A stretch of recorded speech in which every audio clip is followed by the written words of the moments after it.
industri sampai ke tangan konsumen, gitu ya. Nah, di mana sebenarnya proses penyalurannya itu sesimpel itu, gitu ya. Ada beberapa tahap-tahap yang harus dilalui si produk farmasinya, ya. Nah, di sini ada yang tahu siapa yang berperan untuk menyalurkan produk farmasi? Pedagang besar farmasi. Kenapa? PBF, Bu, pedagang besar farmasi. Oke, perusahaan besar farmasi ya, berarti udah tahu ya.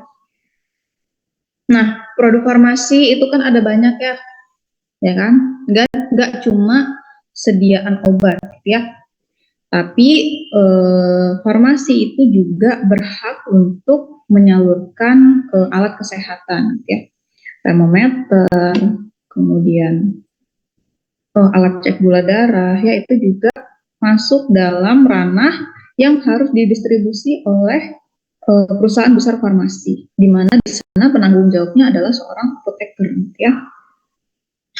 Nah, kemudian untuk penyalurannya tadi udah disampaikan ya, bahwa tahapnya itu nggak sesimpel itu gitu ya. Jadi kalau kita misalnya ada industri gitu ya, memproduksi suatu obat, tablet misalnya.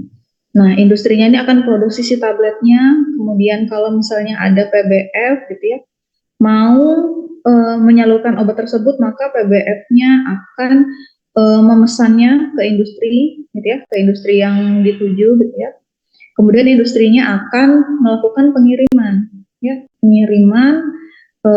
Kalau biasanya kan industri kan ada di daerah Jawa ya kalau di Indonesia.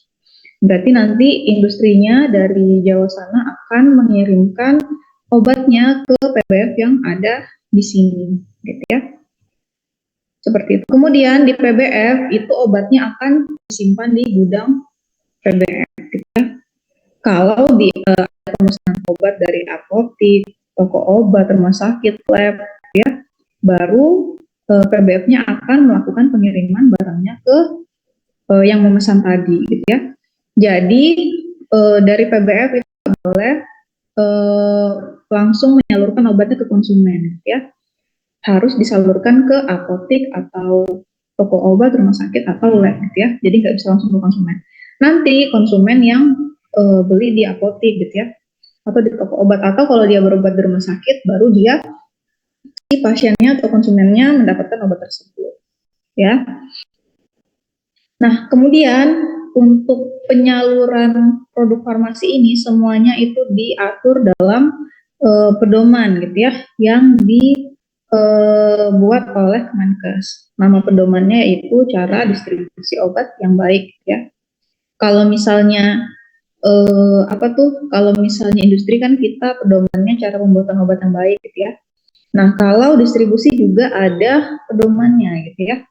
Supaya apa dibikin pedomannya? Agar obatnya itu mutunya terjamin gitu ya. Kalau tadi kan CPOB juga agar obat mutunya terjamin tapi pada saat pembuatannya gitu ya. Nah, kalau CDOB kita mau mutu obatnya terjamin pada saat penyaluran obatnya gitu ya. Nah, kemudian bagaimana cara kita melakukan pengujian mutu pada saat distribusi gitu ya. Kalau di industri, misalnya industri yang memproduksi tablet gitu ya, kan gampang cara pengujian mutunya, tinggal kita ambil tabletnya ya kan, kita uji kekerasan gitu ya, atau uji lainnya seperti uji kadar zat aktif gitu ya, atau uji keseragaman bobot, itu bisa secara langsung kita uji si tabletnya gitu ya. PBF bagaimana gitu ya, PBF itu kan dia cuma bertugas untuk dia memesan obat dari industri, kemudian disimpan di gudangnya, kemudian kalau ada yang pesan maka obatnya akan dikirim gitu ya dari gudang ke yang pesan gitu ya.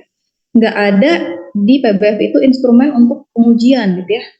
Jadi si PBF ini nggak bisa melakukan pengujian mutu secara langsung gitu ya. Maka apa? Jadi bagaimana cara kita melakukan pengujian mutu pada saat distribusi?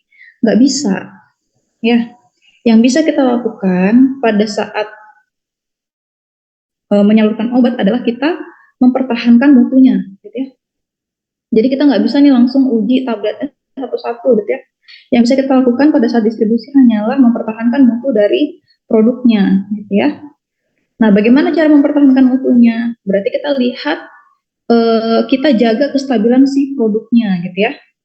Kita jaga kestabilan dari produknya. Jangan sampai pada saat penyimpanan atau pengiriman ada hal yang mengganggu kestabilan si produknya. Otomatis nanti kestabilan ini mempengaruhi mutu gitu ya.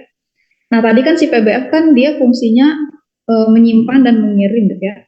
Berarti cara kita mempertahankan mutunya adalah pada saat penyimpanan dan pengiriman gitu ya, harus kita sesuaikan dengan eh, informasi yang tertera pada etiket produk gitu ya. Misalnya di penyimpanan untuk produk sirup misalnya. Penyimpanannya harus di suhu sejuk misalnya 15 sampai 30 derajat. Oke, berarti pada saat penyimpanan obat di PBF maka kita harus sesuaikan suhu penyimpanannya pada suhu tersebut untuk menjaga kestabilan produknya. Seperti itu ya. Jadi kalau di PBF itu kita nggak bisa uji mutu secara langsung gitu ya. Yang uji-uji ini hanya bisa kita lakukan adalah mempertahankan mutunya gitu ya. Sampai sini paham ya?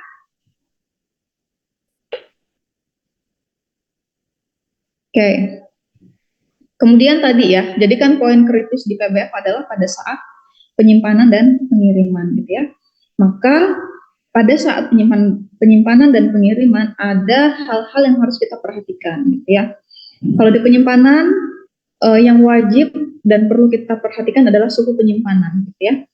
Kita harus memastikan suhu dalam ruangan, misalnya suhu penyimpanan sejuk tadi, misalnya suhunya di bawah 30 derajat. Oke, berarti kita harus pastikan bahwa ruangan tersebut suhunya adalah 30 derajat gitu ya.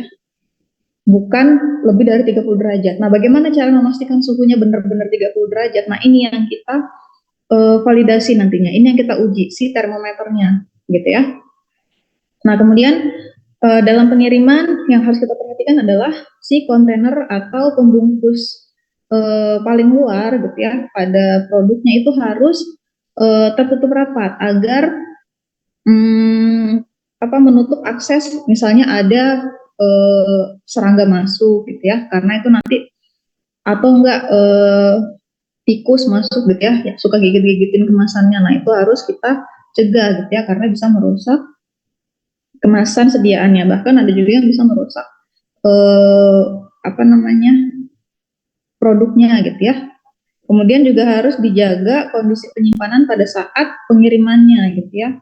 Nah, jadi kalau misalnya kalian selama ini masih lihat ada PBF ngirim pada saat pengirimannya pakai motor gitu ya, dan suhunya tidak terkontrol, nah berarti itu dia tidak melaksanakan proses mempertahankan mutu gitu ya, karena bisa jadi itu kan pada saat pengiriman kalau suhunya nggak sesuai itu bisa berbahaya bagi kestabilan si obatnya gitu ya.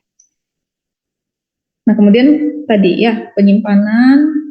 Jadi kalau misalnya di gudang farmasi maupun di gudangnya industri pasti mereka ada sebuah gudang penyimpanan gitu ya. Nah, di mana gudang penyimpanannya itu pasti ada termometernya, gitu ya. Pasti ada termometernya. Termometernya itu jumlahnya tergantung dengan lebar ruang penyimpanannya, gitu ya. Kalau dia lebar banget, misalnya 20 kali 20, gitu ya, itu minimal 2, gitu ya, 2 termometer, gitu ya.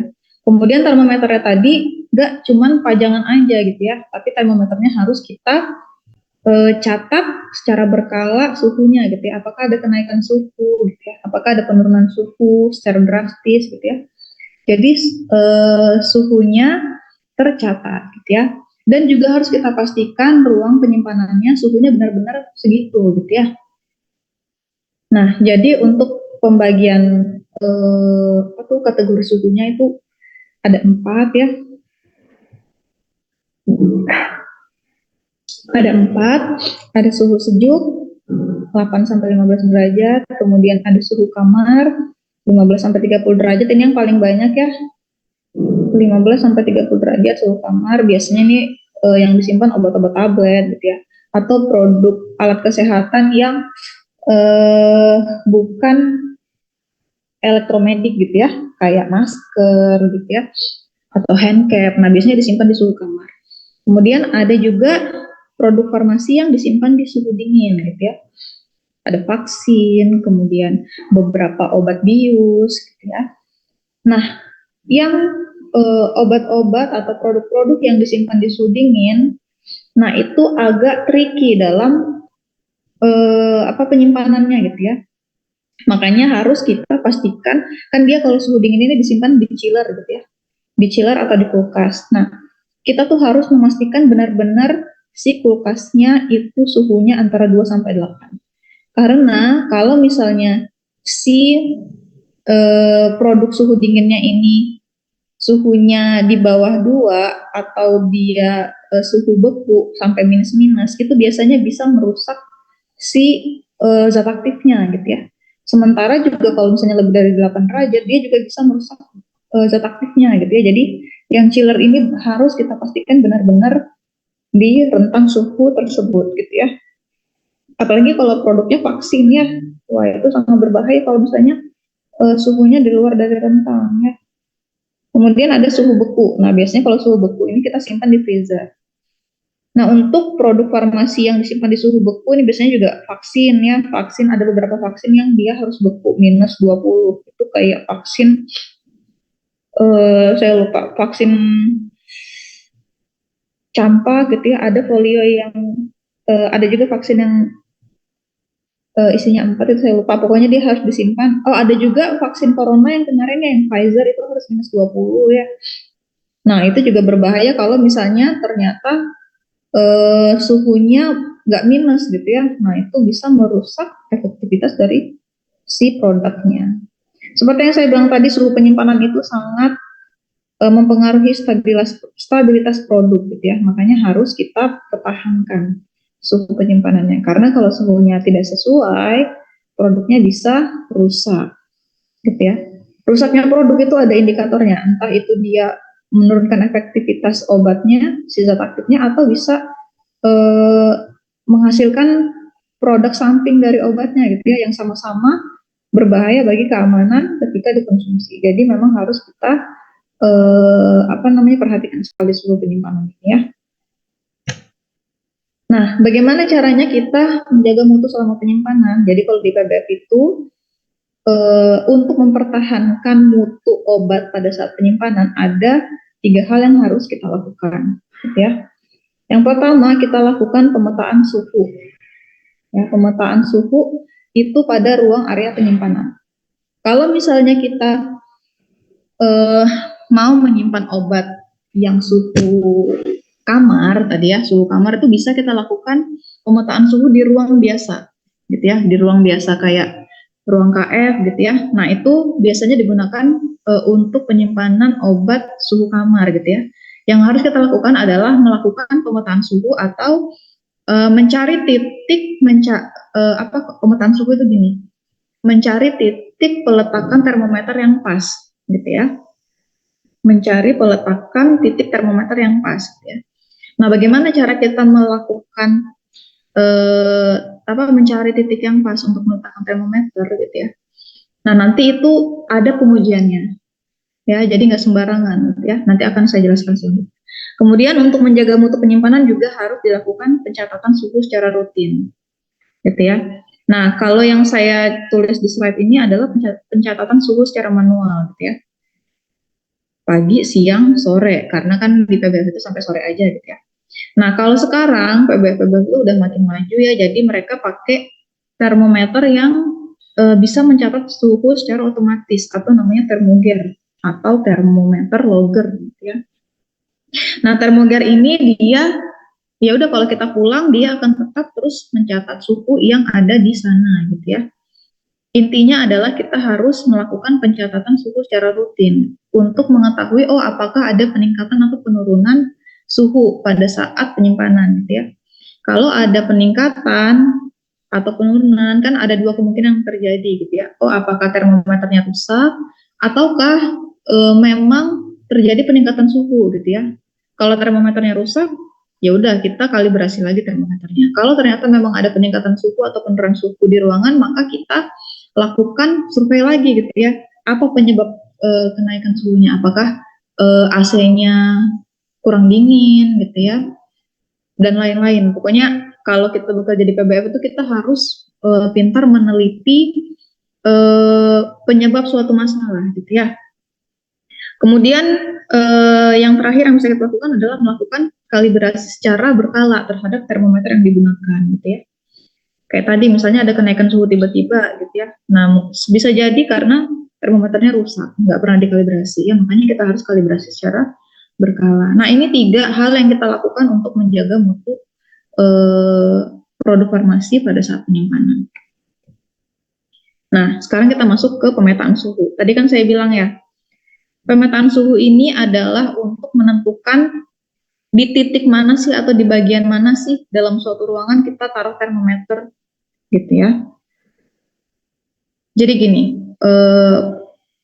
prinsipnya adalah kita nggak boleh, prinsipnya adalah kita mau, kenapa harus ditentukan titiknya untuk kenapa harus kita tahu titik menaruh termometer yang pas gitu ya, untuk memastikan bahwa suhu di ruangan itu benar-benar suhu sebenarnya gitu ya. Misalnya di KF aja, gimana caranya saya ya nggak bertatap muka kayak gini. Misalnya gini deh, misalnya nih dalam ruangan ini gitu ya, kelihatan nggak anunya, lasernya? Kelihatan, Bu. Oke, misalnya dalam ruangan ini gitu ya, kita naruh AC di sini misalnya, di dinding yang di laser ini ya. Kemudian kita naruh AC di sini. Terus kita mau taruh termometer di sini, ya.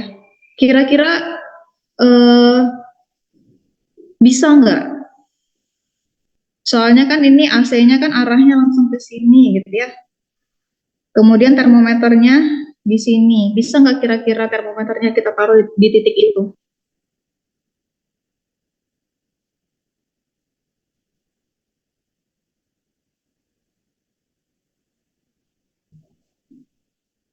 Halo? Tidur ya? Pada tidur?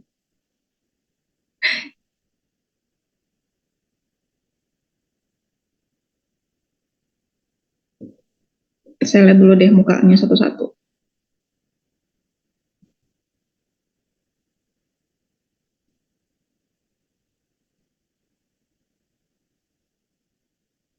Nah, coba on cam dulu dong.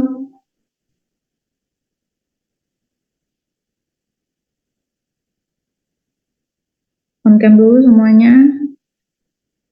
Ya, biar nggak tidur pagi-pagi, enak ya. Hujan-hujan.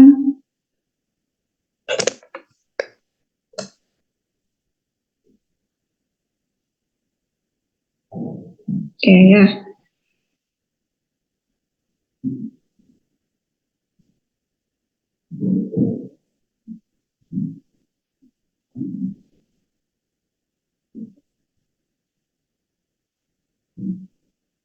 Nih. Yang on cam-nya lama, udah dipastikan dia sambil baring-baring ya. Atau nggak dia lagi di mana gitu ya. Kelihatan nggak ya ruangan ini? Saya mau nunjukin.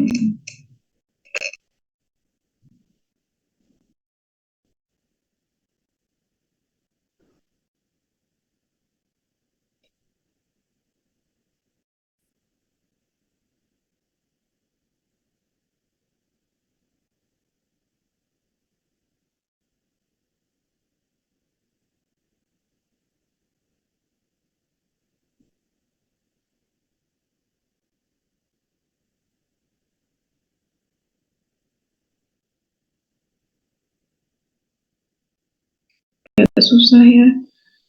Oke, lanjut aja dulu. Jadi, misalnya mana tadi screen-nya? Oke.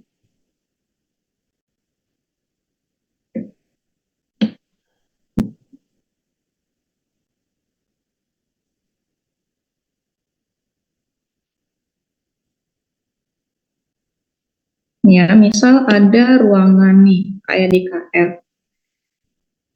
Kita biasa pakai KF berapa ya? Kalian biasa pakai KF berapa? Biasanya kuliah di KF berapa kalian? F3 Bu. KF3. KF3 di ujung ya. Nah, KF3 itu kan AC-nya di dekat TV ya.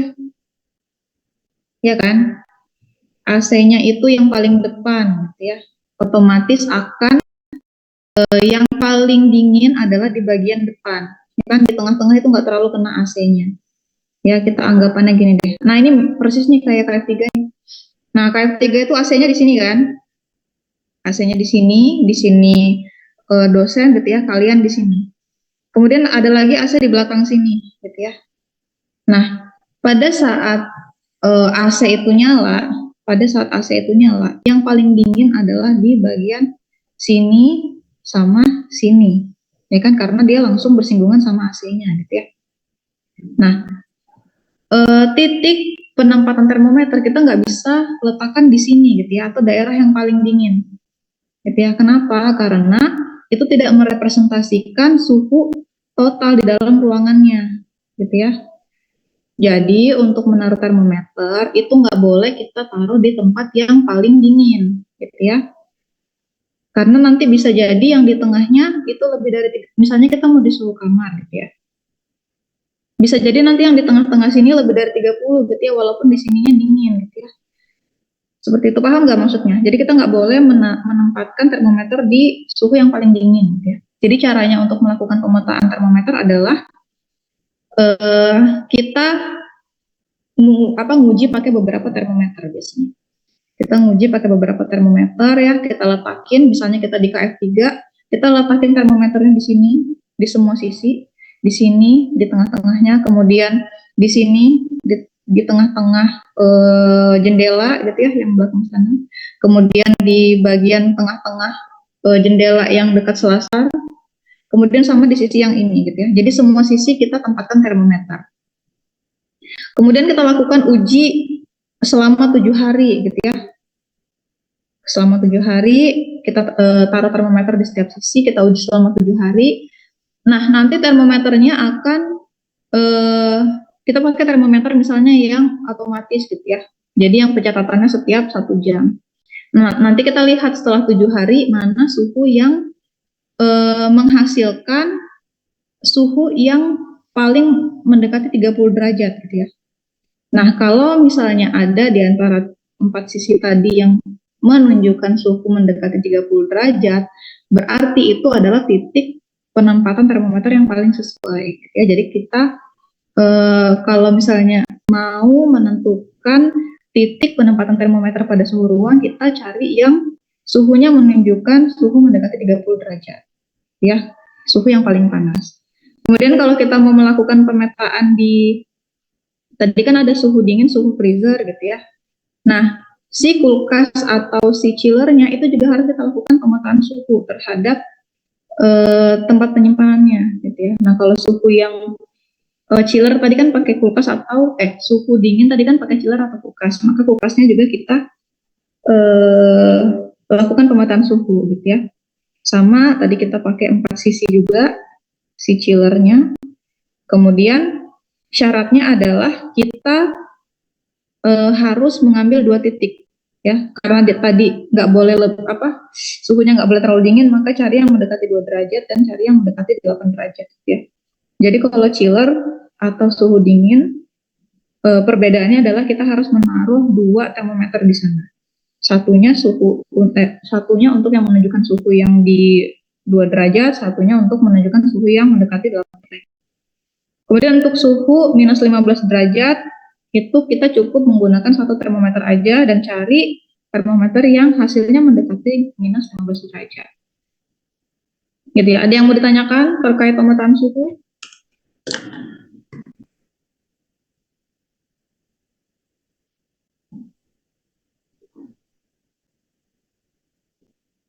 Oke, kalau nggak ada yang tanya saya anggap paham ya.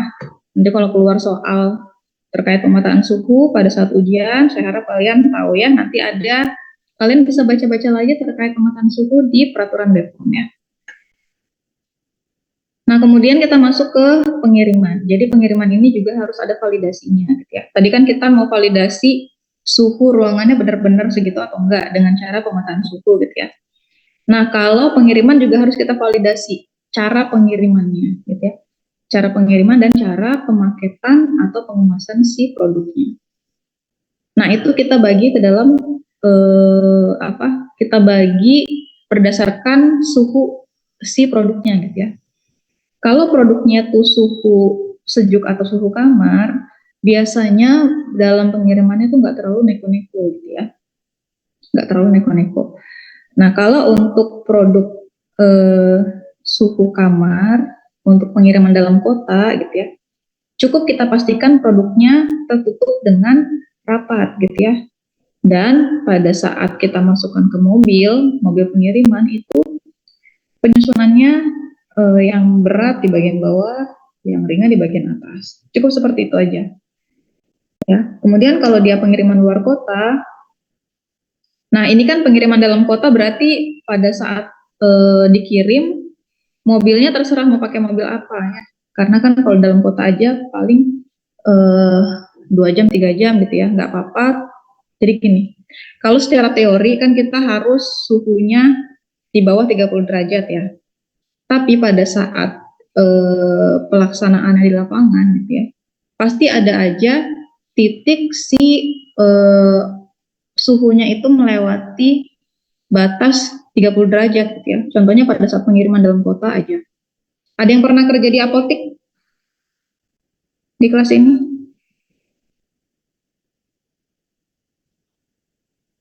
Ada yang pernah? Atau bapaknya ada punya apotek, ibunya? Jadi kalau di apotek itu ya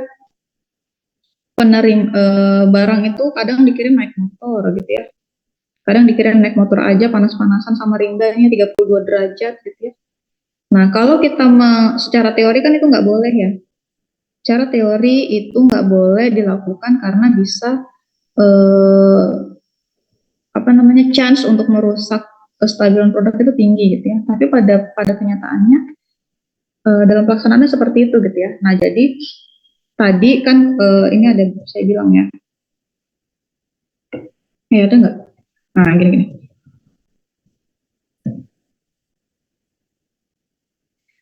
Jadi kalau teman saya yang kerja di PBF gitu ya, pengiriman dalam kota menggunakan motor, mereka masih mentoleransi itu gitu ya.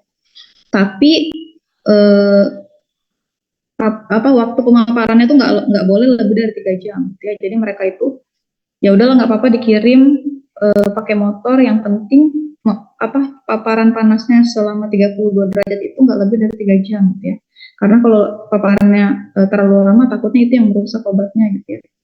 Jadi ya seperti itulah, nggak apa-apa aja gitu. Toh pas di konsumen juga ternyata hasilnya nggak merusak mutunya gitu ya. Jadi selama ini yang terjadi itu ya mujur aja gitu ya, si obatnya nggak rusak gitu ya. Mungkin kenapa?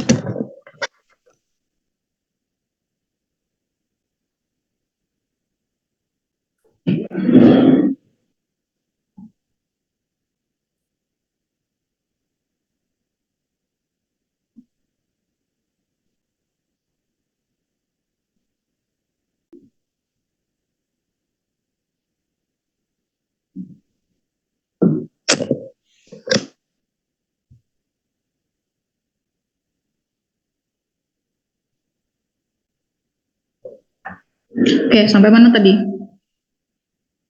Oke, apa tadi ya?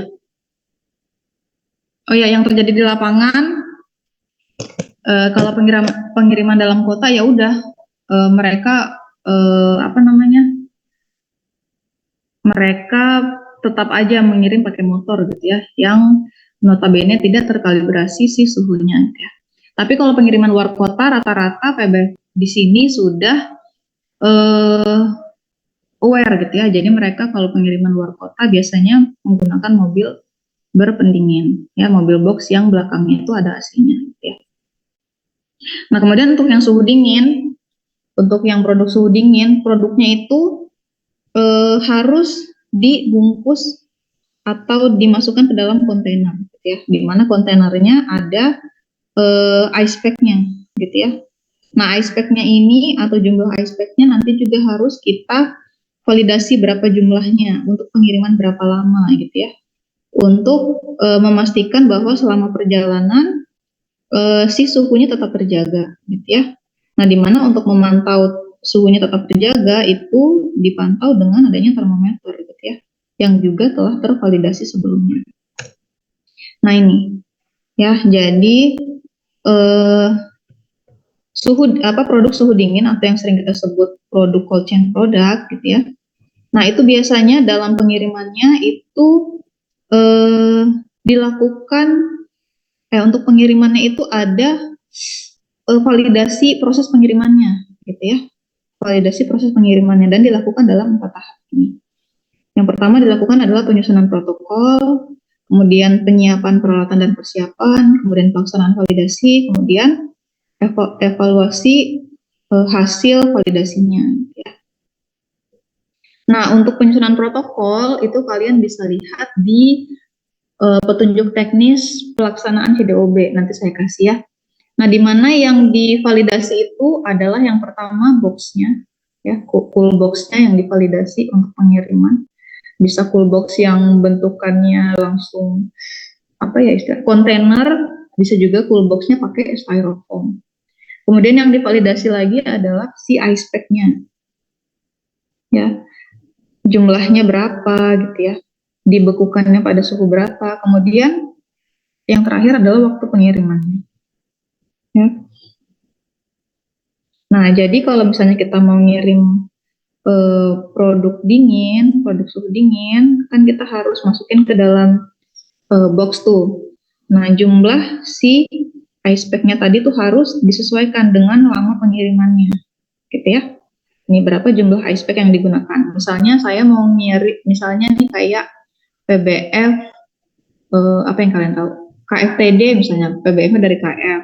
Mereka itu ngirim produk sampai ke Berau, gitu ya. Mereka ngirim produk vaksin sampai ke Berau.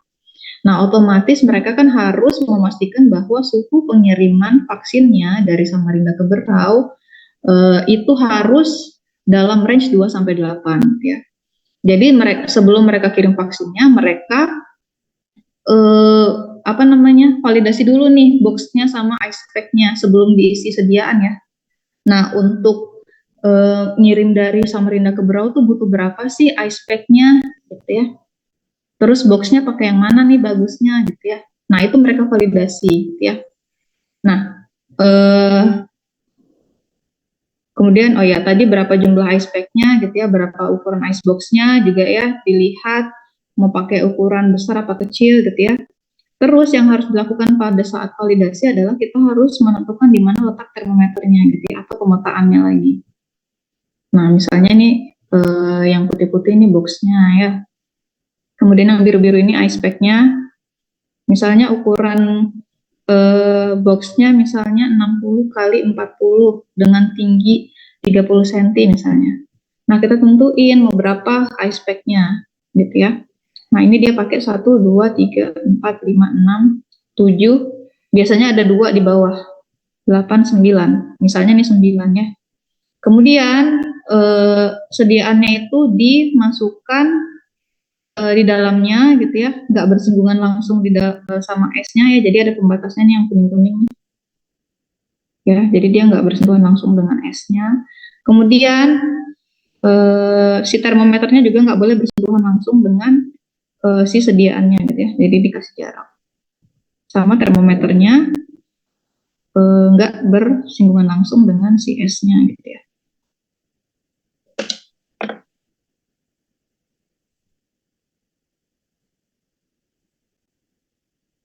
Nah, terus tadi kan udah kita packing nih, ya vaksinnya menggunakan box, terus dengan jumlah ice pack berapa gitu ya.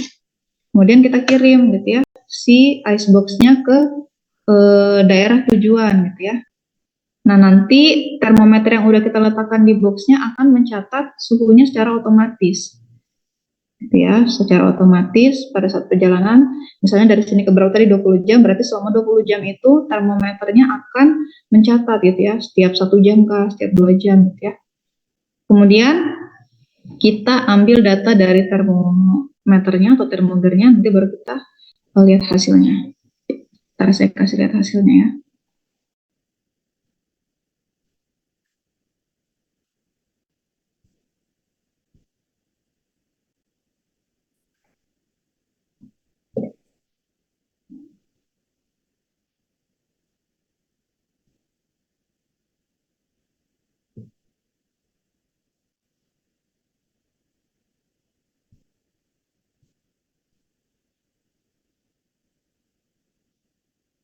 Kelihatan nggak?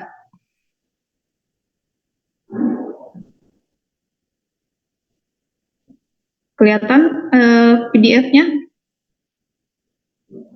Kelihatan. Oke, jadi di sini si KFTD itu dia mau melakukan validasi pengemasan gitu ya.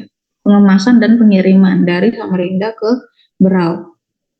Nah, di sini dia pakai ice pack-nya sebanyak 24 buah gitu ya.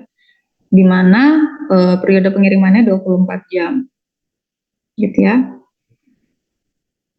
Nah, apa namanya? Untuk pengirimannya dia harus mempertahankan suhunya 2-8 derajat gitu ya.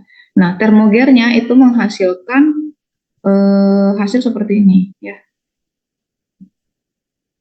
Ini ya. Jadi selama 24 jam berapa tuh? Ya, 24 jam nih ya akan ada data suhunya gitu ya. Baru nanti suhunya akan dirata-ratakan nih ya, akan dirata-ratakan. Nah, ternyata pada saat pengiriman suhu maksimalnya yang dihasilkan adalah 7,7 dan suhu minimalnya 2,5. Berarti kan masih masuk range ya. Si apa namanya? Si packaging yang tadi sudah dibuat sama KFTD gitu ya. Berarti untuk pengiriman selama 24 jam dari Samarinda ke Berau mereka pakai 24 ice pack gitu ya. Nah, misalnya kalian mau ngirim ke Bontang misalnya atau ke Sangatta, itu berarti kalian harus validasi lagi gitu ya. Si ice pack-nya, kemudian si cool box-nya, terus mobilnya. Nah, itu kalian validasi sendiri gitu ya. Nah, bisa jadi nanti ice pack yang digunakan untuk ke Bontang nggak sebanyak yang ke Berau gitu ya. Bisa jadi cuma 10 buah gitu ya. Yang penting adalah suhunya kita pertahankan dari 2-8 derajat gitu ya. Sampai sini ada yang mau ditanyakan terkait dengan pemetaan suhu atau validasi pengiriman? Atau semua deh terkait distribusi?